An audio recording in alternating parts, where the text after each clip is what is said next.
또 주님의 도우심이 크게 확인되어지고 확증되어져서 그렇게 나에게 역사하시는 주님께 진실된 고백으로 예수는 하나님의 아들 그리스도시요 나의 왕이요 나의 주인 되심을 범사에 인정하고 언제 어디서든지 그분의 권위, 그분의 주권을 인정해드리는 한날이 되시기를 예수님의 이름으로 축복합니다. 오늘 여호수아서 19장 49절로 51절 말씀은 감회가 참 새롭다라는 생각을 합니다.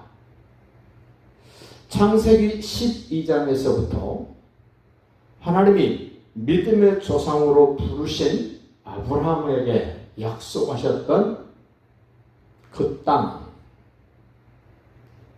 오랜 세월을 지나서 참 많은 우여곡절을 통과해서 도저히 불가능할 것 같은 일임에도 불구하고 하나님이 약속하셨기 때문에 하나님이 그 언약 백성들의 형편과 처지에 상관없이 하나님이 그 약속을 친히 손수 실감나게 이루어 가시면서 완성시키시는 오늘 말씀. 그들에게 12지파에게 땅을 나누어 주시겠다고 하셨을 때, 그 땅을 너희에게 주었다고 말씀하셨을 때, 민수기 13장 사건,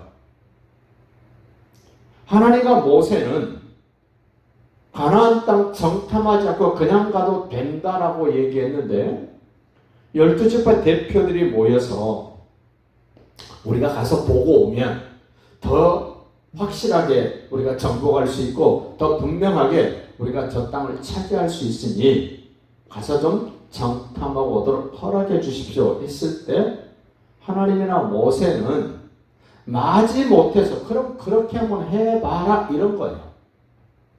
가서 보고 와서 보고를 하는 내용이 민수기 13장입니다.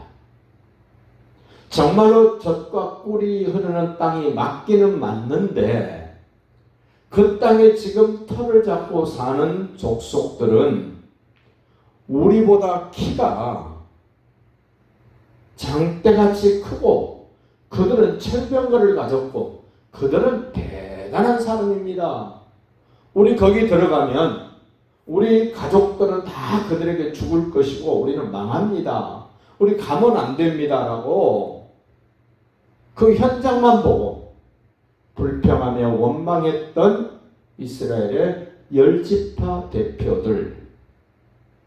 그들과는 다르게 하나님이 우리에게 주시겠다고 약속하셔서 하나님이 우리를 인도하시기 때문에 우리가 들어가면 저들은 우리의 밥입니다. 라고 말했던 여호수아와 갈렙, 그 두 사람이 말한 대로 10사람이 주장한 대로 되지 않았고 두 사람이 말한 대로 이루어진 현장, 그리고 그 땅을 12지파에게 제비를 뽑아서 실로에 있는 하나님 앞에서 그들에게 땅을 나누어 준 내용을 오늘 지금 하게 되는데 49절 보십시오.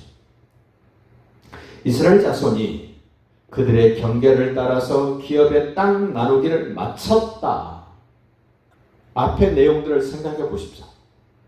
자기가 갖고 싶어서 지도자 여호수아에게 간청하며 요청했던 갓지파, 르벤지파, 므낫세, 이브레일 지파가 요단 동편 땅을 그들이 차지했습니다.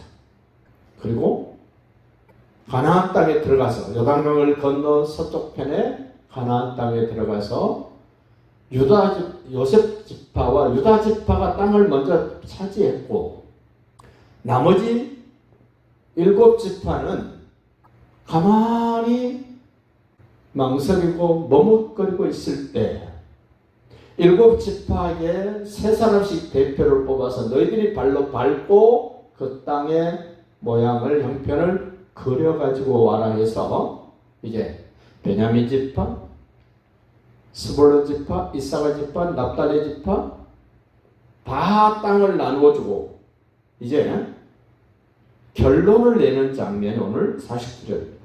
이스라엘 자손이 그들의 경계를 따라서 기업의 땅 나누기를 마쳤다.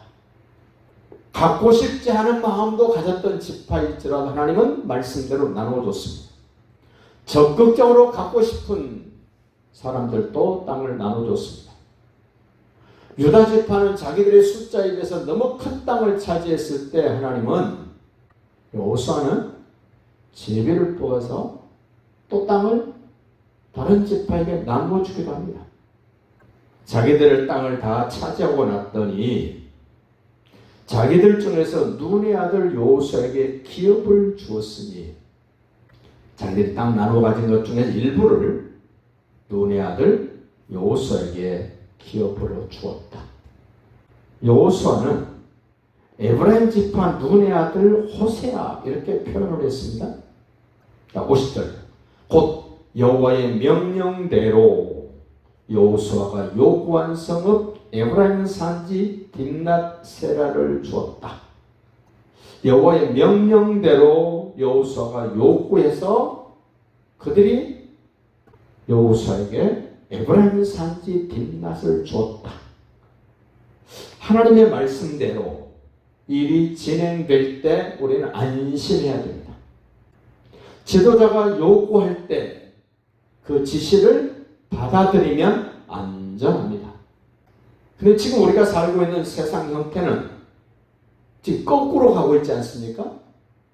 일반 백성들이 요구해서 지도자를 설득하고 하나님을 설득하려고 하는 그런 형태가 되어버린 세상, 그런 구조가 되어버린 교회. 그런데 지금 여호수아가 땅을 차지하는 기업을 받는 것을 보면 하나님의 말씀대로입니다. 하나님의 명령대로. 첫 번째입니다. 하나님의 명령대로 우리는 기억합시다. 하나님이 말씀하신 대로, 그리고 지도자 여호수아가 요구한 대로, 여호수아가 지시한 대로, 여호수아가 말한 대로 순종하는 사람의 표시대로 여호수아에게 땅이 주어졌습니다. 그래서 여호수아가 그 성읍을 건설하고 거기 거주하였더라. 꿈에는 이야기가 아니라 현실적으로 여호수아가 그렇게 성읍을 건설하고 거기 터를 잡고 살았다. 우리가 가끔 뉴스에 보도되는 거 보죠. 어느 지역에서 철기 시대의 유물이 발견됐다. 석기 시대의 유물이 출토됐다. 무슨 말입니까? 거기에 터를 잡고 누군가가 살았었다는 겁니다. 지금 여호수아가 에브라임 산지 딥낫 세라에 성읍을 건축하고 거기 살았었다. 그러면서 51절 제사장 엘르아슬과 눈의 아들 여호수아와 이스라엘 자손의 지파의 족장들이 실로에 있는 회막문 여호와 앞에서 제비뽑아 나눈 기업이 이러하니라. 이에 땅 나눈 일을 마쳤더라. 여기도 순서를 보십시오. 지도자들과 제사장과 여호수아와 이스라엘 12지파의 족장들이 하나님 앞에서 제비뽑아 나눈 상속 지분 땅 나누기가 이러했다. 하나님 앞에서 하나님이 승인하셨다. 하나님이 인정하셨다. 하나님이 확증해 주셨다. 그래서 땅 나눈 일을 별 불미스러운 일 없이 마쳤다. 하나님이 약속하신 창세기에서 약속하신 약속이 여호수아서 19장에 와서 그것이 완성되어지는 이 장면을 보면서 하나님이 나에게도 무슨 말씀을 하시면 하나님이 반드시 그 약속을 이루신다는 것을 신뢰하시고 기뻐하면서 오늘 하루도 멋지게 살아가시기를 예수님의 이름으로 축복합니다.